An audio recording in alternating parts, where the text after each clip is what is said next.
कभी आपने ये अनुभव किया है कि जैसे ही आप मंदिर की सीढ़ियां चढ़ते हैं, मन के भीतर कुछ बदलने लगता है। बाहर की दुनिया में चलते हुए जो मन उलझनों, चिंताओं और भागदौड़ में डूबा हुआ था, वही मन मंदिर के द्वार पर पहुंचते ही जैसे धीमा पड़ जाता है। कदम अपने आप हल्के हो जाते हैं, सांस थोड़ी गहरी हो जाती है और आंखें अनायास बंद हो जाती हैं। ऐसा क्यों होता है? क्या ये केवल हमारी भावना है या इसके पीछे कोई गहरा आध्यात्मिक कारण छिपा है?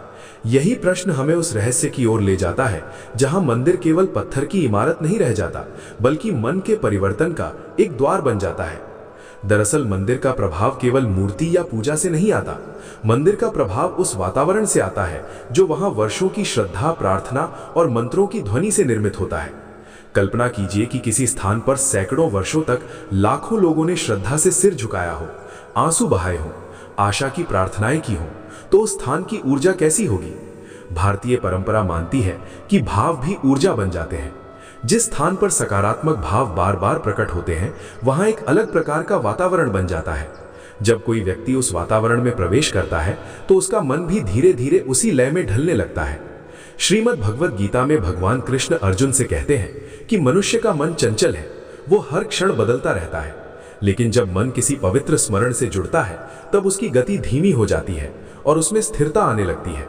मंदिर का वातावरण मन को उसी स्मरण की ओर मोड़ देता है। वहां पहुंचते ही हमें अचानक याद आ जाता है कि जीवन केवल काम और संघर्ष का नाम नहीं है। जीवन में एक गहरी शांति भी है जो हमेशा हमारे भीतर मौजूद रहती है।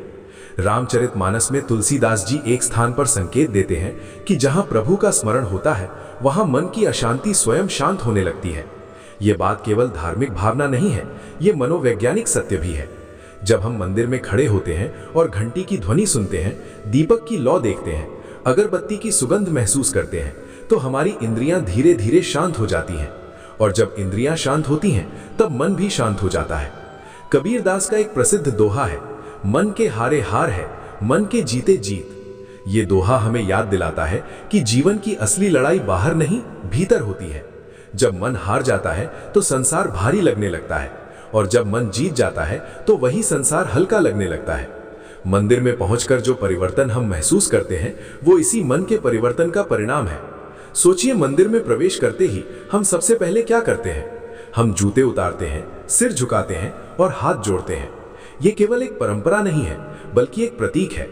जूते उतारना केवल शारीरिक क्रिया नहीं है, यह इस बात का संकेत है कि हम बाहर की दुनिया की धूल को वहीं छोड़कर भीतर जा रहे हैं। सिर झुकाना केवल सम्मान नहीं है, यह अहंकार को थोड़ा कम करने का अभ्यास है। और हाथ जोड़ना इस बात का प्रतीक है कि हम भीतर से जुड़ने की कोशिश कर रहे हैं।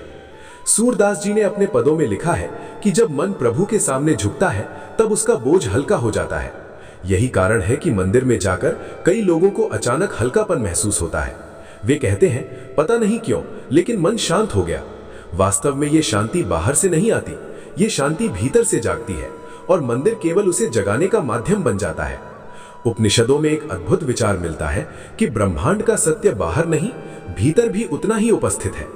जब मनुष्य का मन शांत होता है, तभी वो उस सत्य को अनुभव कर सकता है। मंदिर का वातावरण मन को उसी शांति की ओर ले जाता है। घंटियों की ध्वनि, मंत्रों का उच्चारण, दीपक की लौ, ये सब मिलकर मन को धीरे धीरे भीतर की ओर मोड़ देते हैं। आज की दुनिया में जब जीवन तेज रफ्तार से भाग रहा है, तब ऐसे स्थानों का महत्व और भी बढ़ जाता है। सुबह से रात तक मनुष्य काम, मोबाइल, समाचार और चिंताओं के बीच उलझा रहता है। उसका मन कभी ठहरता ही नहीं। मंदिर में प्रवेश करना मानो उस भागती हुई धारा में एक क्षण का विराम लेना है, और कभी कभी यही छोटा सा विराम मनुष्य के भीतर बड़ा परिवर्तन ला देता है। अगर हम ध्यान से देखें तो पाएंगे कि मंदिर में खड़े होकर हम वही बातें नहीं सोचते जो बाहर सोचते हैं। बाहर हम तुलना करते हैं, भविष्य की चिंता करते हैं, दूसरों से प्रतिस्पर्धा करते हैं। लेकिन मंदिर में खड़े होकर अचानक मन सरल हो जाता है। वहां हम केवल इतना कहते हैं कि जो ठीक हो वही हो। यही परिवर्तन मंदिर का सबसे बड़ा प्रभाव है। श्री राम ज्ञान मंत्र के माध्यम से भी यही समझाने की कोशिश की जाती है कि आध्यात्मिकता केवल पूजा का नाम नहीं है, ये मन को समझने और उसे संतुलित करने की प्रक्रिया है।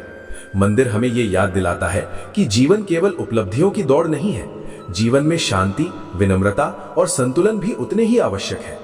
कबीर दास का एक और दोहा इस सत्य को बहुत सुंदर ढंग से व्यक्त करता है, जहां दया वहां धर्म है। इसका अर्थ यह है कि जब मन में करुणा और विनम्रता आती है तभी जीवन का वास्तविक अर्थ खुलता है। मंदिर में जाकर जो विनम्रता और करुणा जागती है वही हमारे विचारों को बदल देती है। धीरे धीरे मनुष्य समझने लगता है कि मंदिर का असली रहस्य पत्थर की मूर्ति में नहीं बल्कि उस भाव में है जो उसके भीतर जागता है। जब वो भाव जाग जाता है तब मनुष्य कहीं भी बैठकर वही शांति महसूस कर सकता है।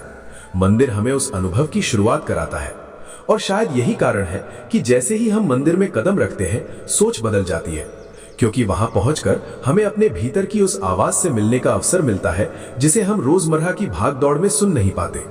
अगर आज की इस चर्चा ने आपके मन को थोड़ा सा भी छुआ हो, अगर आपको लगा हो कि मंदिर केवल पूजा का स्थान नहीं बल्कि मन की शांति का द्वार भी है, तो इस विचार को अपने भीतर जगह दीजिए।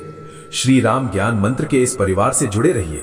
वीडियो को लाइक कीजिए, चैनल को सब्सक्राइब कीजिए, अपने विचार कमेंट में साझा कीजिए और इसे उन लोगों तक पहुंचाइए जिन्हें ऐसी शांत और गहरी बातें सुनना अच्छा लगता है।